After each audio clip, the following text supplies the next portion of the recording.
Oh man. Hello. Hi. Hi. How are you? I'm sorry. this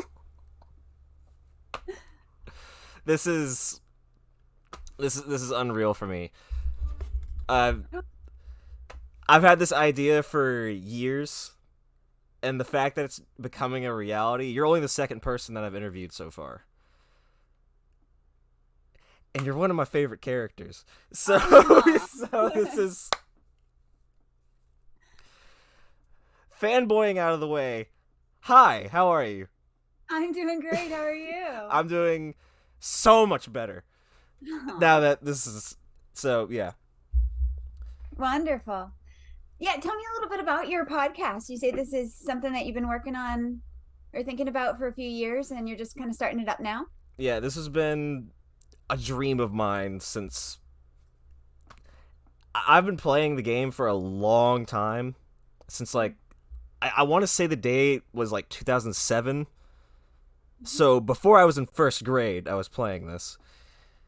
So I've been around. Awesome. And so I haven't had the idea that long, but a little over a year ago I started doing like a lot of YouTube videos about MagiQuest. And so I'm like, you know, since I'm kind of covering like I got to a point where I kind of covered everything gameplay wise. So I'm like, I want to keep going. So maybe it's time I actually try the interview series because we've had a cast list out for like 4 years, and all the names were just out there. So I'm like, why not try and see who I can find and reach out to. Well, sure. Well, I'm glad that we could connect. I love MagiQuest. I think it's a fantastic just group of fan. The fandom in MagiQuest is top notch. So How much do you know? That's the thing because I don't know if you know who Jeremy is, Jeremy Correa, but I talked to him last Friday, and the last time he was actually at a location was like 10 years ago. uh-huh. And stuff's pretty different from how most people remember it. So what all do you know? What do I know? Well, I've I've I know that when I started it, I think it was 2007, 2008 when I joined Magic Quest and I became part of it. Um, since then, I have followed it kind of as a fan. As my kids were growing up, we live in St. Louis. So we took them to the Great Wolf Lodge in Kansas City a few times and we went through that. So I've been kind of a distant fan. I was somewhat familiar with the online game. When the online game was developed, I started playing with that a little bit. And then since then, really my most connection has just been with every so often, the groups people from the fandom will kind of reach out and want to chat and talk about the game. You've had people In reach out? Oh yeah, yeah, yeah, Dang. yeah, right.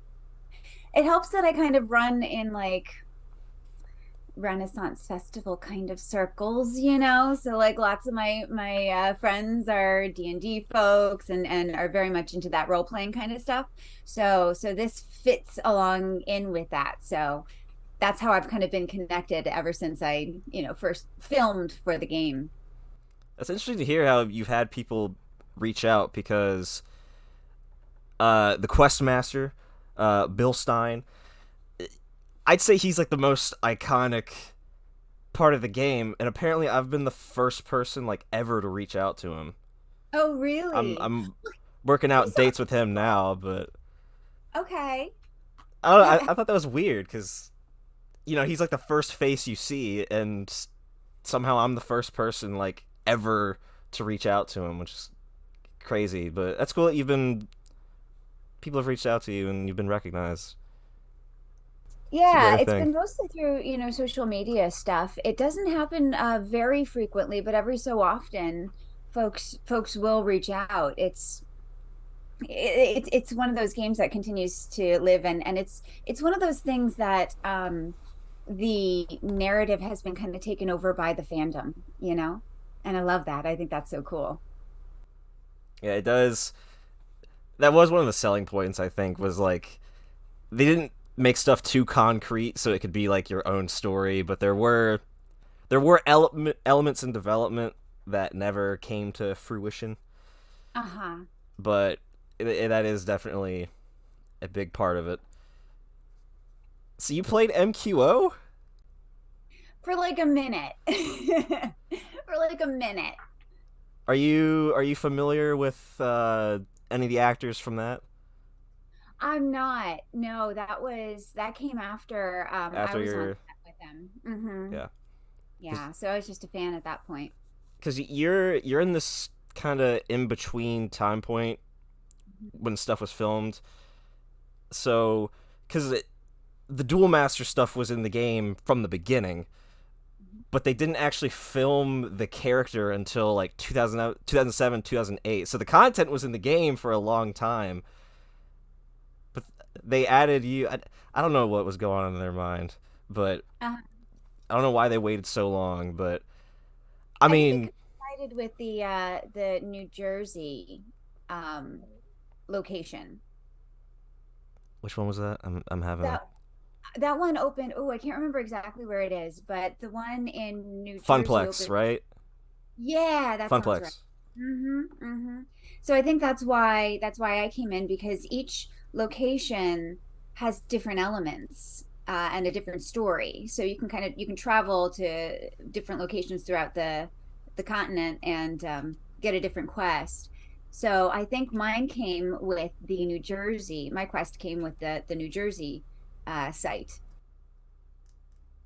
I wish I could have gone to Funplex.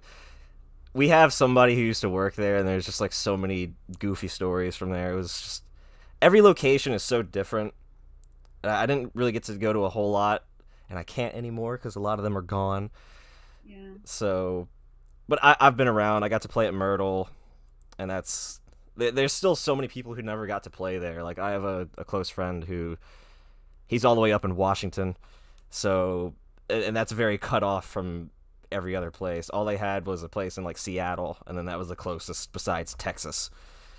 So it's bad for him. So he never got to experience Myrtle, unfortunately, and it had a lot of exclusive stuff. Like people, a lot of people didn't get to experience your stuff because it was at so few locations, Mm-hmm. and that sucks because I think Gwen is amazing. Her character and your performance is just it's great. And I hate that she was locked behind because she was also in heroics, which is basically like hard mode, which I never got to do personally. I only ever got to do just the regular adventure, but wish I got to do it. But there's just so much cool stuff with that, and actually, I guess we'll get on to that now.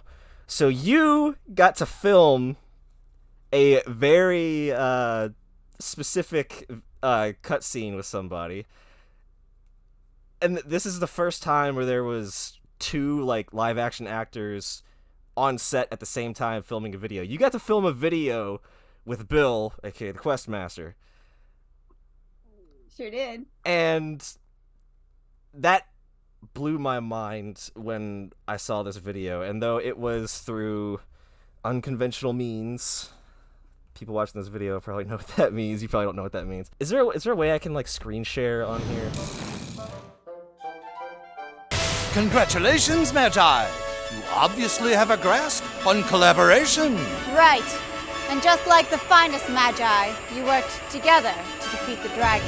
Yes, and have thereby earned the rune of collaboration. The Rune of Collaboration. I think you'll find that as you go through life, two heads are better than one. And two pairs of hands can often achieve what a single pair cannot. That's Collaboration. Now go and tell the people of the kingdom that you have vanquished the mighty dragon. I will harm them no longer, for I am much too tired. So yeah, collaboration. I don't think I've ever seen that. Really? I remember filming that, but yeah, I don't think I've ever seen that. Yeah. Well, that was like, people get super hyped about the Marvel stuff. That was that for me. That was just mind blowing to see two characters like that on screen at the same time. That's never happened anywhere else before. You have stuff in MQO where it's stuff like stitched together, but not at the same. It's nerd stuff anyway. So that was a fun day. I'll tell you, I was fearful at one point that I was gonna lose Gwen altogether, because at one point when we were filming that day, the script called for Gwen to wink. I have a lot of talents, but winking isn't one of them. you can't win. And yeah, I kind of look like I'm like having a case of like Bell's palsy, like my face is like going numb or something. So we had to shoot that again and again and again, and finally the director's like, you know what, come up with something else, it's fine. What'd you do instead?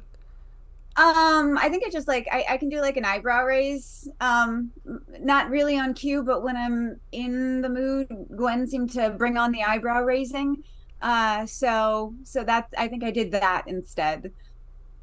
I think I remember something like that. Eyebrow raise. Yeah. All right. So, well, anyway, is there any other like on-set stories, like behind the scenes as you were filming, that you have? You know, I think the coolest part about being on set was a lot of the tech folks, people who were working on set would bring their kids, and my kids at that point were young as well. They were 2, 4, and 6. So as we were wrapping up, we were kind of finishing everything up. Some folks would bring their kids in, and we would sort of live action for the kids, and we would immediately go into that role. So it was fun to be around people who were willing to do that for the kids and kind of keep that magic going. We also did a sort of a live action thing in Minnesota when we opened the location in Minnesota, Mall of America. And yeah, I Wait, think it was, yeah. you got to do like an opening day kind of thing, and were you there in costume? Yeah, yeah. They did that for Mall. Really? Yeah, it was a blast. It was great. We were right there sort of in the central lobby, and it was myself and another character, and I'm kind of blanking on the character right now. I can't remember which one. But we set up some sort of quest where it was like right there in the middle of the mall. Something was stolen from somebody, and so I had to sort of jump up on a platform and tell the Magi to go after and find things, and it was a lot of fun. Can you describe this other person, maybe? It was male, a male, I want to say sort of like a warrior kind of a class, but other than that, I'm blanking. A warrior. Because I want to say he kind of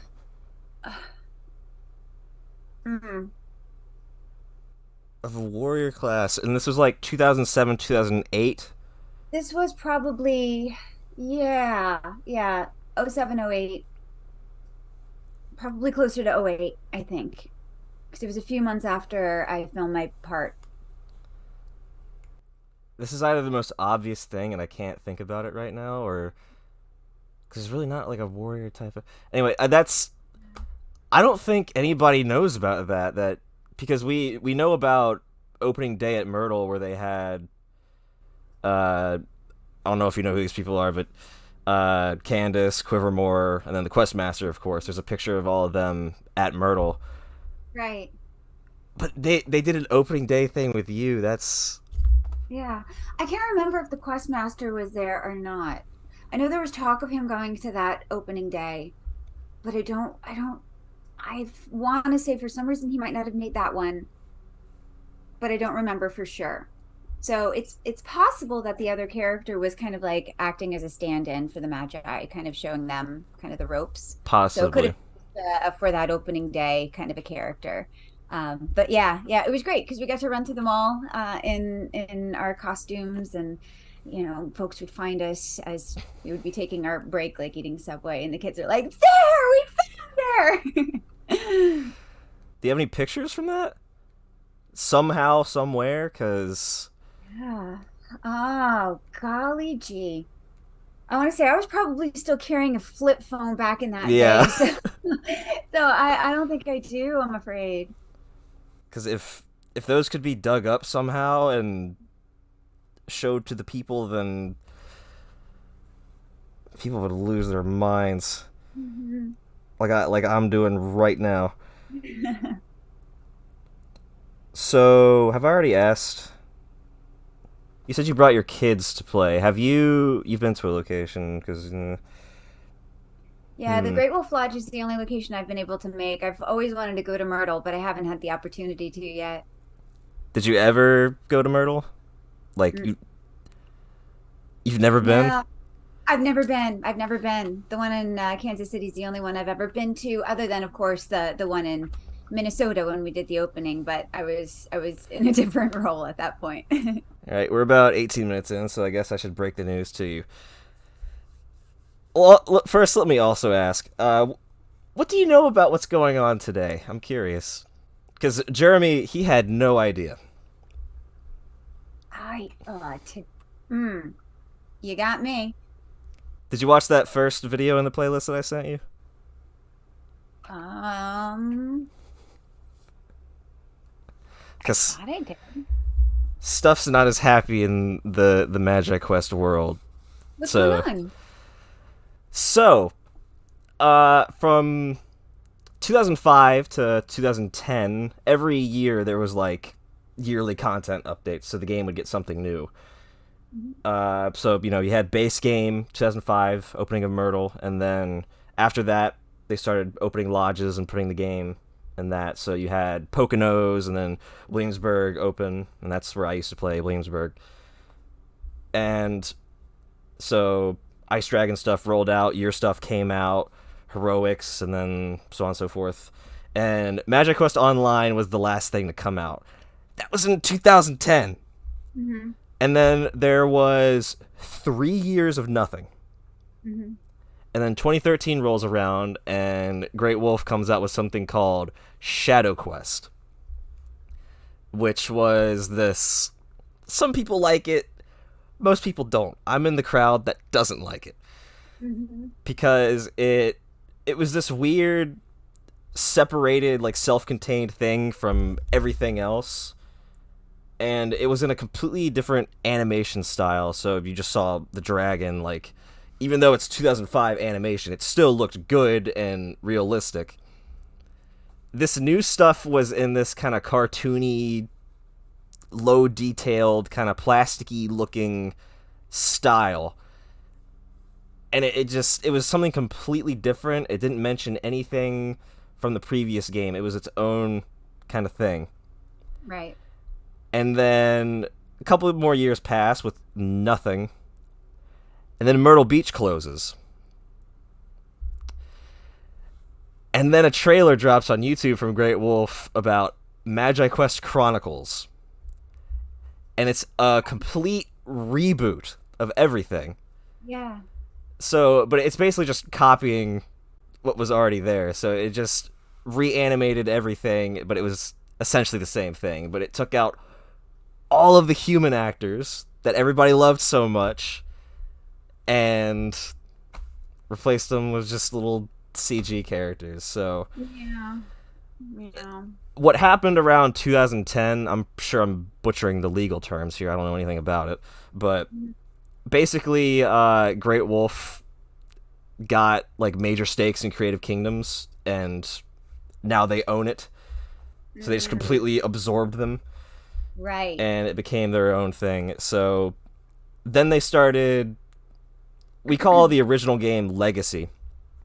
Okay. And the game that came out in 2015, that's what we call 2.0.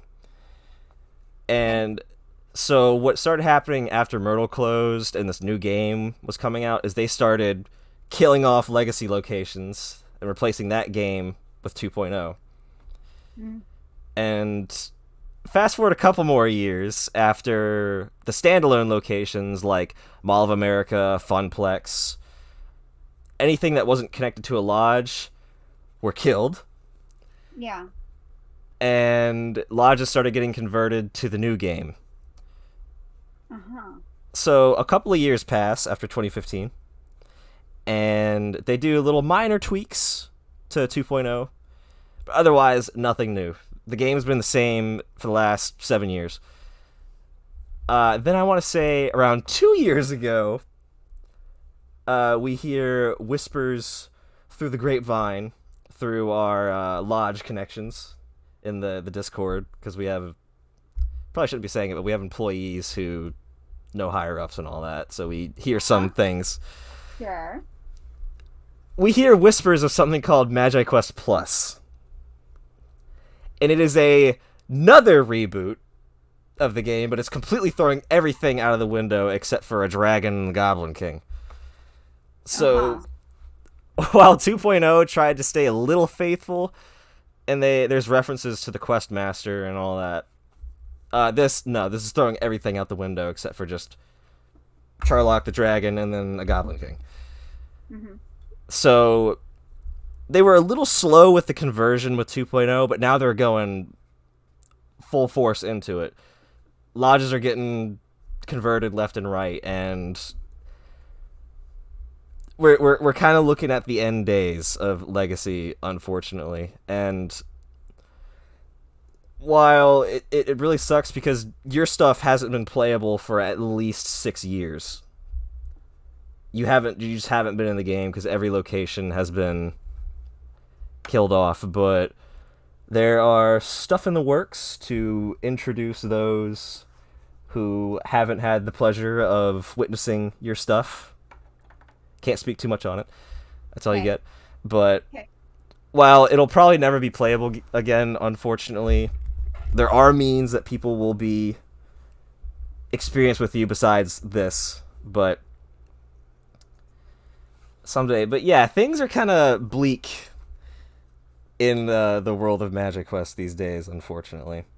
Well, that's the nature of RPGs and creators and fandoms, right? Like, the creators have to make decisions based on finances, based on legal agreements and business agreements and, all sorts of practical matters. Not to mention that those of us who are the actors, the live actors, we're not always in the same place we were beforehand. So we're like wrangling cats a little bit. So those decisions, they're decisions that corporations for sure have to make, but as the creator, but as the fandom, you guys have ownership of that legacy narrative now. It belongs to you, so it doesn't go away, And we're taking full advantage of that. Good. I really shouldn't speak too much on it, but Jeremy was talking about it, like, that's just pretty much like you just said, that's just kind of the nature of things with businesses and companies, but can't help but feel that they are just butchering what used to be, because everything, all the new stuff, the 2 new games, it just doesn't have that same soul and, like, the charm about it, and I'm pretty sure it's just because all the original people are gone, like Denise and Rick. I don't know if you remember who they are, but just their creative force and their charm and writing and all that, like, it was can't be replicated. And the fact that they just threw all that out the window, and the new games, they have their moments, but especially 2.0, it just feels soulless. Like, what about it feels soulless? It's just not the same. It's just that thing where the writing, and maybe it's just bias, but the writing just doesn't seem the same. Like, it doesn't have that same heart to it. It doesn't feel right. I'm not good at describing this kind of stuff. I think I get what you mean. I do. There was something so heartfelt and mission based about the quests in the Legacy story, and I can't speak to the new version because I haven't played it myself, but I think I know what you're referencing when you talk about the heart of the original game. It's probably just like the live action Yeah. actors because Yeah. so much of it was like an actual face you were looking at, not just kind of like a CG thing. Very few things were actual animated. Like besides mythical creatures, they really incorporated live action actors, and Mm-hmm. maybe that was for a reason because they knew that having a ton of CG characters really wasn't gonna do much. But Yeah. you know, Yeah, well, I think there's a lot to that. I mean, when we were filming, we were the props were real, the sets were real, the people were real. There was so much real about it, and the green screen interaction really was minimal, um, compared to what is maybe possible today, affordable today. So sometimes we can think that we're going to use technology to make something better, but we lose that human aspect of it. yeah, practical is always better than all this stuff. But can't really go without special effects, especially in something like this. Truth. That's true. Done some digging on you. I do research on everybody, and so how did you get into acting? Because what you do now is quite different from that. So, like growing up in high school, did you do theater or anything like that? Because I did theater, and I always like to hear some stories. So, tell me a little bit about that. How did you come to the world of acting? It's interesting because what I do really is not all that different. I'm a professor now, and I feel like I get to do stand-up comedy in front Oh of my well, class. Yeah, that's kind of my gig. Yeah, I was in theater all my life. Growing up as a kid, my cousin was playing Dorothy in The Wizard of Oz, and I was a Munchkin kind of a thing. So I was always on stage, and really, most of my work was on the stage in New Jersey and then in Miami for about 3 years. When I came to St. Louis, I came to St. Louis because I was already pursuing my degree in English, and I was going for my PhD at St. Louis University. So that's how I ended up in St. Louis. And I joined an improv comedy troupe. That's kind of my bag, is improv comedy. And through that, I got introduced to the talent agent who eventually hooked me up with MagiQuest. So at that time, I had just started working on some film projects, some commercials, doing a lot of print stuff, really to kind of get myself through grad school. And MagiQuest came along kind of at the pinnacle of all of that. So I still do some acting here and there. I'm active in my theater troupe at my university and the like, but that's kind of how it transitioned for me. I always have not been good at improv, so Oh, it's fun. All you gotta do is say yes and agree with everything yes, everybody it's God, this my whole theater thing got cut short in high school because I was in junior year when COVID rolled around, and that's when I finally just gotten into advanced theater arts. And when March rolled around, yeah, and then I ended up going all online for my senior year, which wasn't an easy decision to make, but I enjoyed what little time I had in theater. And Yeah. good on you for being into improv, because whew. That's actually how I met my husband, was through that improv troupe. So our entire lives are improv comedy. So, but you're then at actually a really good place, because I'm so sorry that that happened to you, that pandemic happened to you, and especially being someone who's into theater, that was devastating, right? Yeah, Yes. having half of your high school experience cut in half, that's not the greatest thing in the world. No, no, that's tough. Are you fixing to get into a theater program now? Now that we're kind of getting back to I don't know. I'll have to look around. I know there's some places around here, but I'd like to get back out there and act, but really, I think I'm just gonna like start doing it in my videos because I have some stuff planned, but yeah. I don't know. I'd love to see. I'm in a weird spot in life right now. Don't really know what to do. Yeah. I feel like college isn't for me, but it'd be nice to do something. I don't really know. Yeah, I gotcha. I gotcha. You're not alone for sure. For sure. This is my main gig right now. And this is great. YouTube. Perfect use for this, right? I mean, this is the new theater. So by doing what you're doing, you obviously have your equipment set up and you've got all of the background stuff working. So this is where theater is going.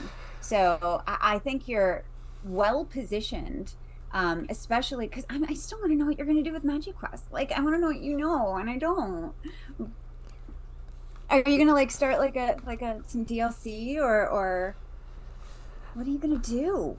I can't do anything like that personally because that requires a lot of like technical knowledge. I don't know any of that. Yeah. I think I'm just gonna stick to the YouTube thing because I've got a little following and they like what I do. Mm-hmm. So I'll leave that up to other people who already have plans.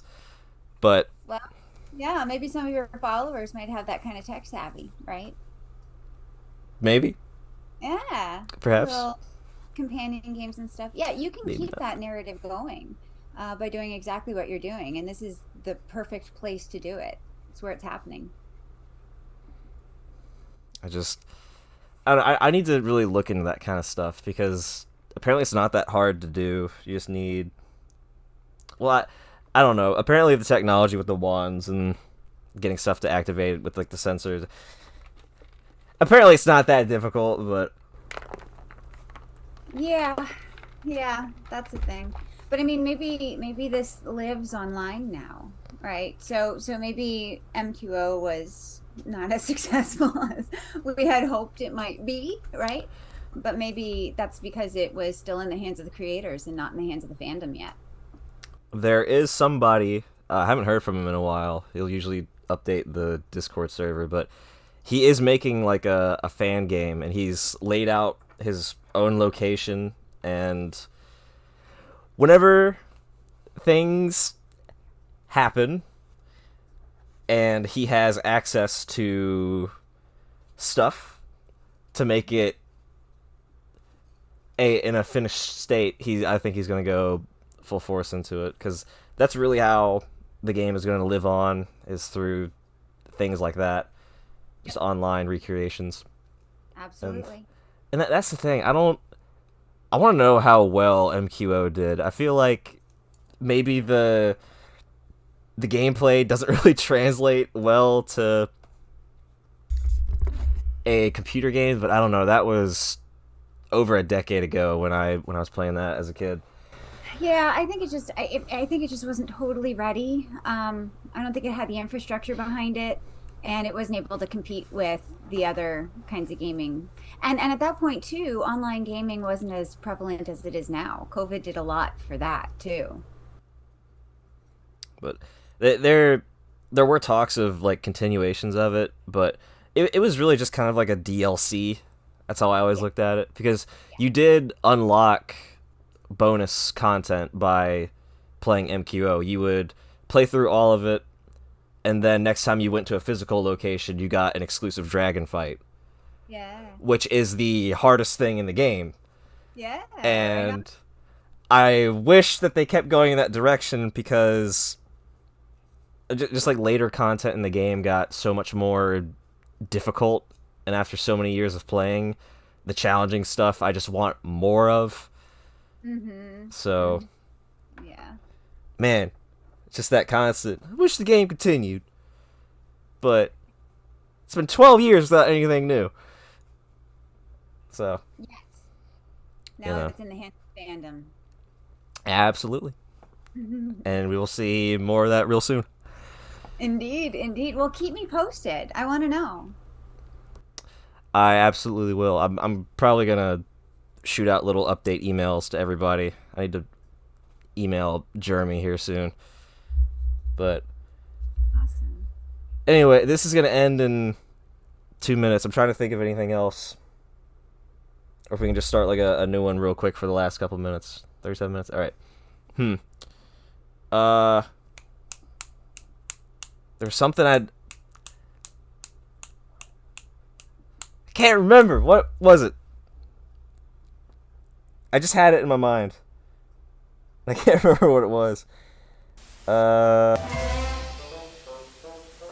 bummer, dude. Just 1 minute. And we're All back. right, we're back. So, before, do you know who Jeremy is? Before I keep talking about him like you know who he is, but Jeremy, refresh my memory. Neelan Quivermore, he's the jester dude. Yes. No. Okay. Amazing dude. So he brought up the idea of something along the lines of MagiCon, kind of like a meetup kind of thing. So me and some friends, we two of them went to the last standalone location left in the world in Pigeon Forge, Tennessee. That's kind of seen as the new Holy Land now that Myrtle is gone, because it has the best like immersive experience and it has the most content still compared to Lodges, because Lodges, they have a much more abridged version of the full game. So during the I still need to talk to Jeremy about it to see if he's fully on board, but I don't know how big of a thing this is going to turn into. But we were thinking about turning this into kind of like a meetup event, so anybody who can make it and actors can meet each other, and then players can meet the actors. So I don't know, this is a big ask. I don't know what your schedule looks like, but if you could make it, if you're up to it, would you be open to do something like that? I'd definitely be interested. If you want to send me information about that, I for sure would be interested in it. I'm not too far from Tennessee, so that might be doable. So yeah, let me know. And if this is, if this is something that you guys are seriously pursuing, part of what I do in my academic world is I study like fandoms and narratives that live beyond the creator.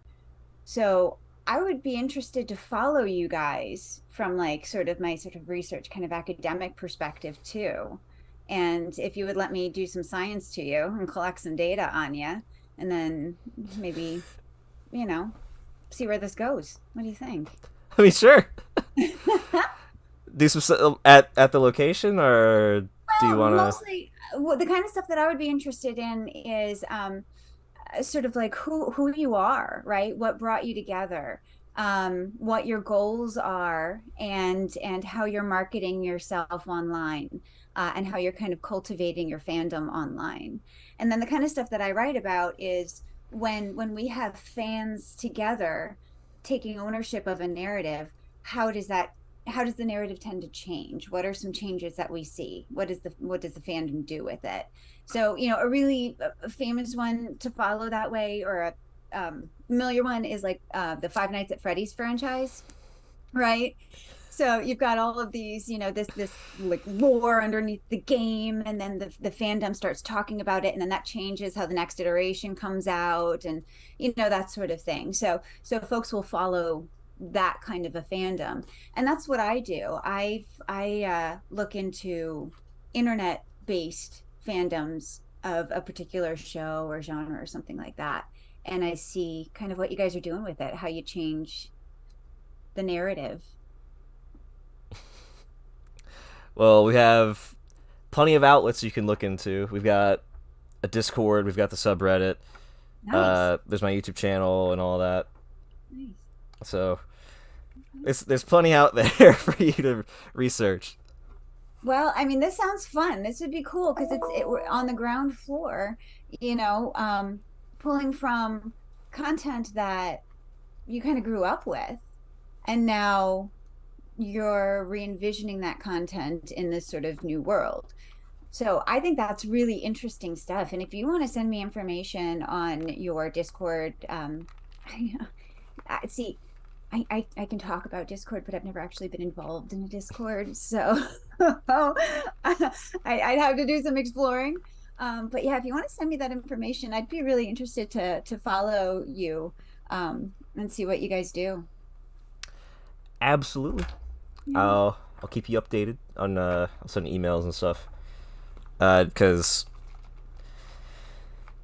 yeah, this is like I was saying, stuff kinda isn't great, but I mean the direction we're headed and the plans I was talking about, not only just with my videos, but I mean it's gonna get exciting with other people's ideas and their visions and stuff, and I never really thought about it like that. I don't know if this is like egotistical sounding in a way. I hope not, but it kind of has like come to this point where it's like in my hands now. Like I'm kind of breathing new life into it in a sense.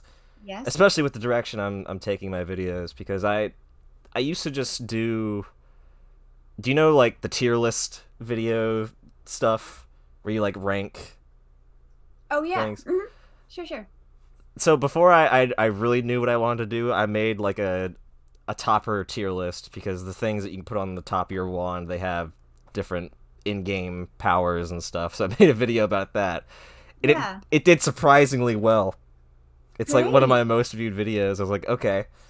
So there's demand. So then I just kind of moved on to gameplay stuff whenever I could get to a location.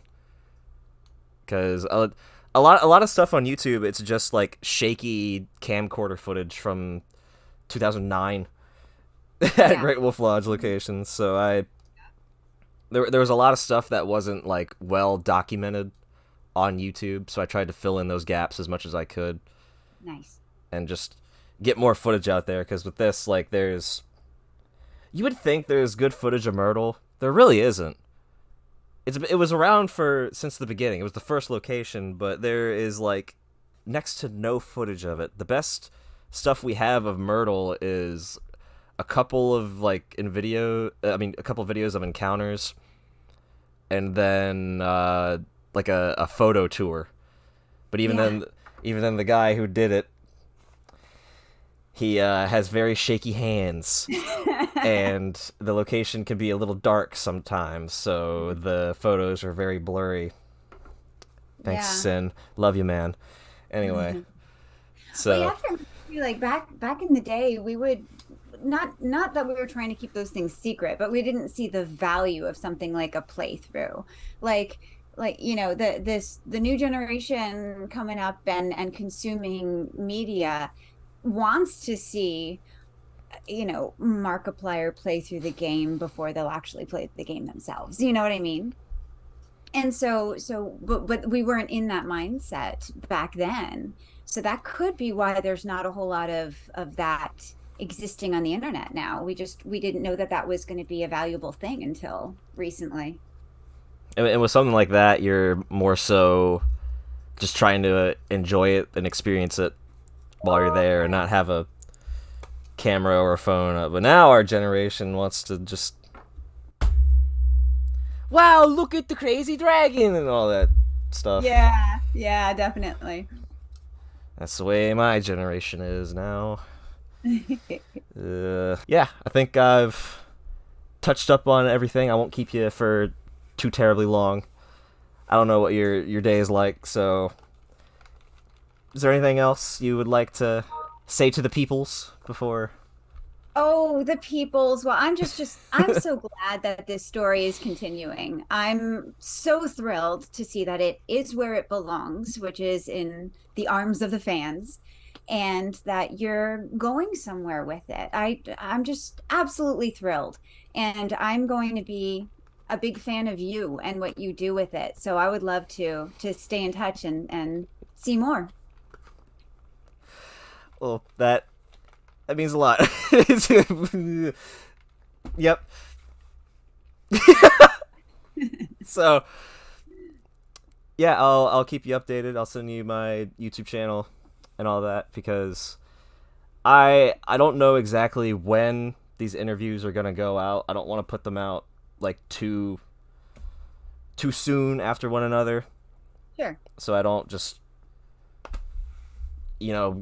blow through it immediately because it kind of accidentally happened where I started talking with my favorite characters first, but then again, those are the people that are the easiest to find because it's either just look up the name on Google from the cast list, or these people have completely fallen off the face of the earth, have no social media presence, or in one case, they are no longer with us. Yeah. And that sucks a lot because that person in particular was somebody I was really excited to talk to. So, and I was actually the person that had to tell the whole community about that because around a year ago I was like just checking up on everybody, seeing what was going on, and it was the most aggravating thing because I couldn't find this guy before at all, and I only then you can find somebody when their obituaries show up, and that's the first thing in Google. Only then can you find them when they're so. Yeah. That was rough. Yeah. Having to break the news to everyone about that. Mm-hmm. So I gotta do something like in place of that for him. Sure.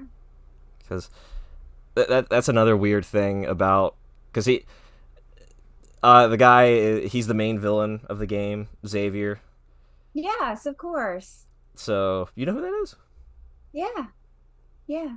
I mean, I couldn't. I think I might have met, but I couldn't tell you that for sure. But yeah, I'm familiar. That wasn't the guy that was at Mall of America with you, was it? Kind of like a black outfit, cape, long hair. Yeah, that sounds familiar. Yep, that sounds like it might have been him. That might have been him. Yeah, I bet that's why, because that's why the name sounds, because my middle son's name is Xavier.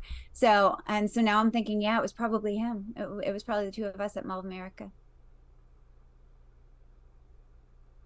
Really? Yeah. Does Andrew? His name is Andrew. Does that ring a bell? Did he have a staff? Yes. All of that is sounding familiar. There is no way. How did we not know about this? Opening day at Mall of America. That's wow. You and Xavier at an opening. If time machines existed. Wow. Okay. But yeah, I need to do something in honor of him since Yes. I am not able to speak with him. So,